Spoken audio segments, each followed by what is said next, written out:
Hey everyone, welcome to my channel. My name's Lee. You're watching Dark Roots Creations, and this is my weekly wrap up for May 22nd to the 31st.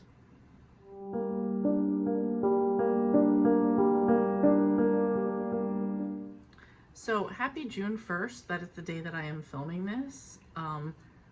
Can't believe that we're already in June. I really enjoyed my reading in May. I participated and co-hosted Middle Grade May and did a few buddy reads with my regular buddy reading partner Sharon, so let's get into those things. First up, I have Midnight at the Barclay Hotel by Flora Bradley. In this one, we're following this main kid whose name is JJ, and JJ's mom wins this like all expense paid trip to this famous hotel, the Barclay Hotel. He convinces her to go, and when they get there, because he's heard that it's like haunted and other things, so what he likes to do is like kind of do like a ghost hunting, almost like those ghost hunting show type of things, but he's got his own equipment and he's like does it himself, so he really wants to go there. So he convinces her to go. They go there, and then all of a sudden, like, he's like one of like two kids that are there. It's also Penny and Emma, and the other ones are the adults, and it turns out that the owner was killed and his mom is possibly a suspect. Well, I think they're all kind of suspects, and so the kids take it upon themselves to try to help solve the mystery of what happened, as well as JJ's there to do ghost hunting. So without giving too much away, they work on both of those things, and it was just a really cute way to like try to like do more like adult stuff that they're doing on like a middle grade level, I guess. It was really cute. So can't really say anything without giving anything away, but I do want to go to my list of stuff and see what this book covered for middle grade May prompts. Hang on, please hold. Okay, so for this one, this covered a mystery, obviously, because they're trying to figure out about the mom and the ghost, or the murder and the ghost stories. One of the other prompts was a number or name in the title. So a number is Midnight, that's in the title. This is kind of a spookier cover right here. And also it covered the prompt for strangers because none of them knew each other before they came to the hotel. Really cute. I'd really recommend it, and I gave this one 5 stars. Next up, I did the graphic novel for Christy and the Snobs by Anna Martin. Actually, let me stop. Christy and the Snobs is part of the Babysitters Club. It's number 11 in the Babysitters Club, which is written by Anna Martin. However, the graphic novel is by Chan Chow. She adapted it for the graphic novel. So let's start with that. And in the graphic novel, it's number 10. And in Christy and the Snobs, and I can go on about this forever, but in Christy and the Snobs, Christy's mom winds up marrying Watson Brewer. He's a millionaire. They move across town from their nice, comfy home into his mansion. And Christy's a tomboy. She has brothers. They're all very boyish. And they move into this like rich neighborhood, and everybody there goes to like a private school, and they have $3,000 cats and purebred dogs, while Christy and her brothers have Louis, who's just like kind of I believe a collie, and he's older and he's kind of, you know, slower. So Shannon Kilborn is the leader of the Snobs for this story. She has a sister, Tiffany. I think she has a third sister as well. Can't remember right off. I remember Shannon and Tiffany. And so anyway, the girls, the Babysitters Club, have been starting to babysit in this neighborhood, and they're kind of getting, particularly Christy, getting picked on by Shannon and her friends. And it goes on to explain as it goes on that Shannon and her sister were really the main babysitters in this part of Stony Brook. And now they're a little bit jealous that Christy has this club and these friends and this business, and they're doing well here. So full spoiler alert, because this came out in like the 80s and 90s, so it's kind of a spoiler, but it's been so long. So anyway, in the end, they kind of like work out their differences as they do at the end of the Babysitter Club books. And Christy and the rest of the girls in the club invite Shannon to sort of be a alternate associate member. So that means she wouldn't have to go to meetings, but if they were all busy and they didn't have anybody else that could be a babysitter, they would call Shannon and offer the job to her. And they do this because Shannon like has a lot of clubs after school, and she just didn't want to be like a full member. So she becomes like an alternate member, and slight spoiler, there is eventually another alternate member. Anyway, pointless for this story, but anyway, that's it. I'm, a huge Babysitters Club fan, have been. I have enjoyed a few, the graphic novels that I have read so far in the series, so 4 stars for this one. And next up is a cozy mystery, and this is Blueberry Blunder by Amanda Flower. This is number 8 in the Amish Candy Shop series. And brief background on this one, we're following the main character, Bailey King, who was a chocolatier in New York. She is not Amish, her grandparents are. They kind of need her help running their candy shop in Harvest, Ohio. So she winds up leaving her job in New York to come there and run the shop with them. It's obviously, we're at book 8 already. They're very successful. She also has a TV show, Bailey's Amish Sweets, which airs in New York, very popular for her there as well. And she is now trying to open like her own like candy factory in Harvest. So she's doing that. She's like met with some difficulties getting that up and running, also doing the TV show, also helping her grandmother run her shop.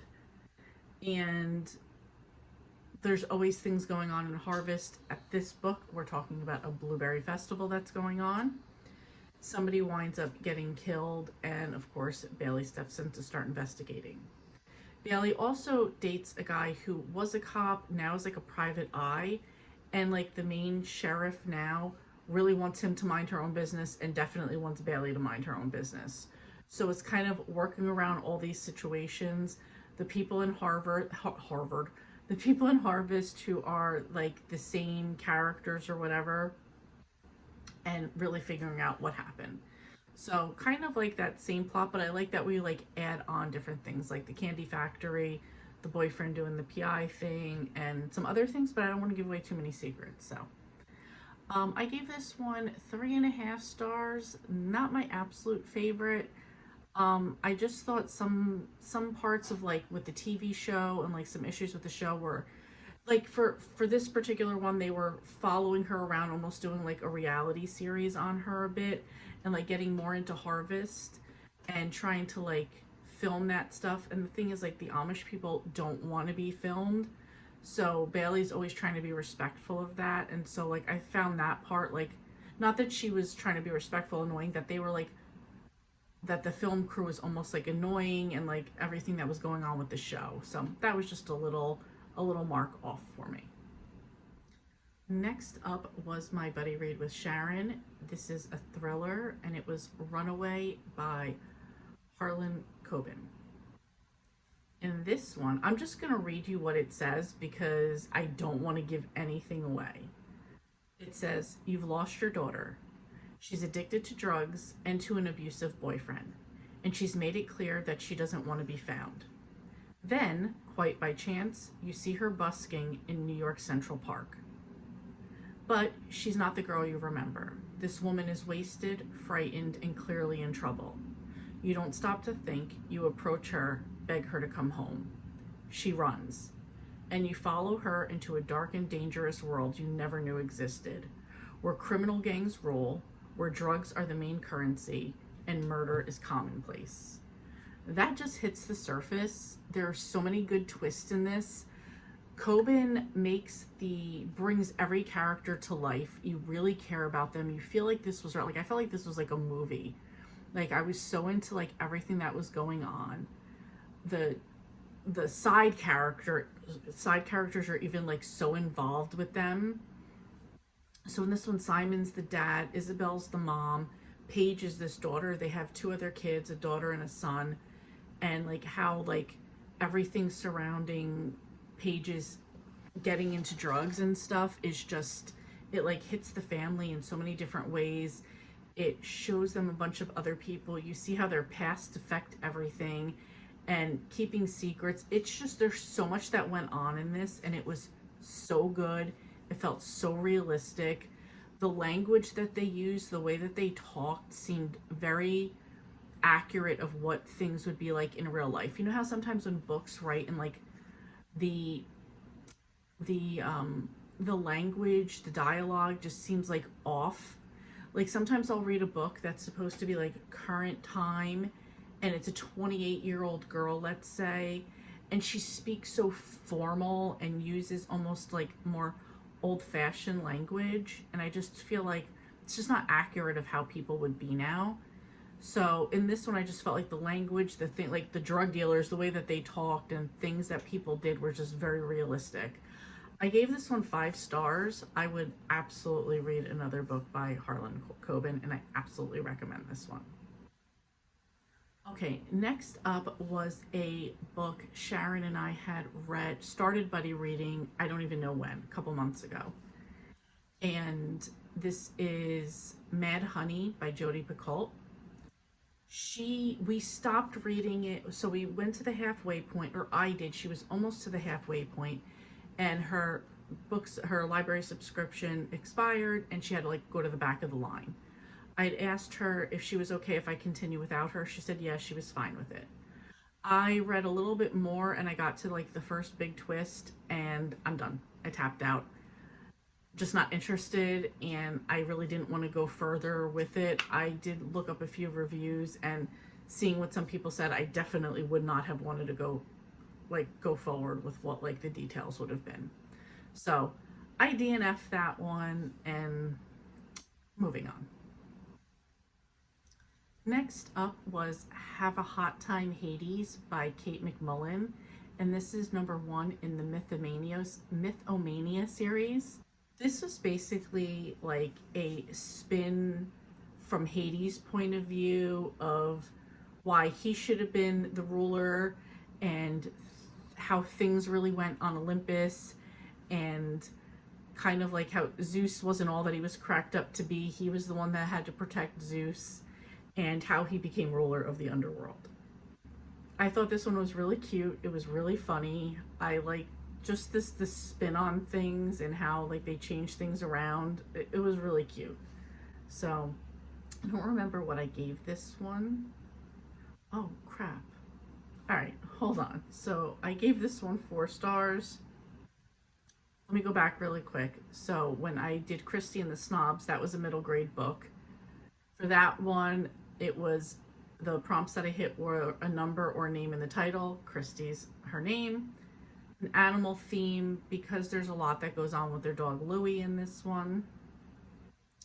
Strangers, because Shannon and Tiffany were strangers to them, as well as most people in that neighborhood that they were babysitting.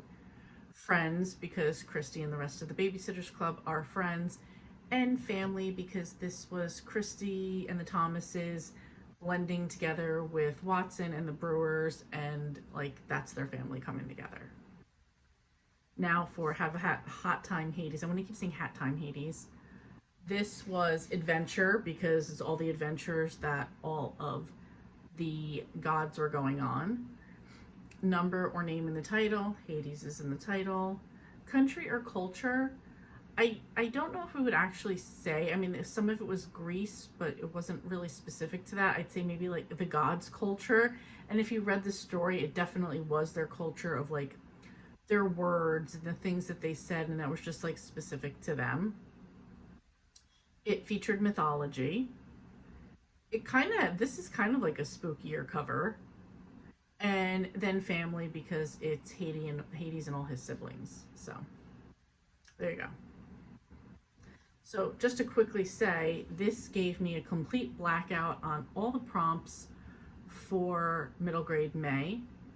I really want to thank Elizabeth for asking me again to be part of it. And I really had a lot of fun with this one. I got done some books I'd been waiting on for a while and some new ones. Lots of fun. I really enjoyed it. So another good year for middle grade May. And the last book that I read for May is Irish Thoroughbred by Nora Roberts. This is number 1 in the Irish Hearts trilogy.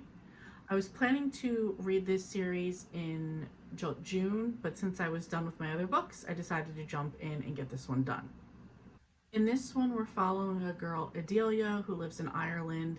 There's really nothing left for her there. Her aunt that she was caring for passes away. Her uncle Paddy tells her, come move to America and live with me. He works on a horse farm for this man, Travis. He's younger than the Uncle Paddy. Just a quick short story. Adelia and Travis are going to love each other, fall in love, hook up, however you want to call it, and it's going to be like a happily ever after. The twist to this was Uncle Paddy gets sick, and it's kind of like he wants them to get together. So Travis is like, not a problem, I will marry Adelia, who they call Dee. I'll marry Dee and she'll be taken care of because he's a horse farmer, he's very wealthy. He has them fly on a jet to go to the Kentucky Derby, you know, like the whirlwind romance type of thing. So that makes Paddy happy. They get together. She's thinking, you know, Travis kind of did it under the guise of like, oh, well, if you don't like this, like we can always get it annulled later on. So he had no intention of that happening. She really loves him. There's a little bit of conflict, as there always is in these books, and then, you know, we live happily ever after. Normally, with a lot, and this was originally published in 1981, normally with Nora's older books, the romance, to me, the way that it goes about is kind of very annoying to me, because it's usually rich man, innocent or naive girl. They come together, she immediately falls in love. He's very demanding and tells her how she's going to be. There's some sort of miscommunication. They get back together for what, they've both missed each other. They come back together and he's like, you're going to marry me. And she's like, oh yes, I was so stupid. How could I have ever thought anything otherwise? That's like, meh to me. However, I feel like in this one, Dee, like maybe she had her little Irish sassiness going, but she really didn't do that. And I don't feel like that it was as bad in this book as I feel it was in some other ones. So for this one, I'm going to give this one 3.5 stars, which is better than I would give a lot of other ones similar to this. And at this time, I've already jumped into the second book in the series. So that's it. That is what I read for the rest of the month. 6 books, 7 if you count the DNF, but I'm not. I was already halfway through it and I only read a little bit more before the twist came. 6 books, that's not bad. I got the blackout in the middle grade May, so I consider this a very successful reading month. Let me know how your reading went. Let me know if you read any of these books. And let me know what your favorite book of May was. I would be very interested to know. Anyway, that's it. We are on to June. Thank you so much for watching, and I will see you next time.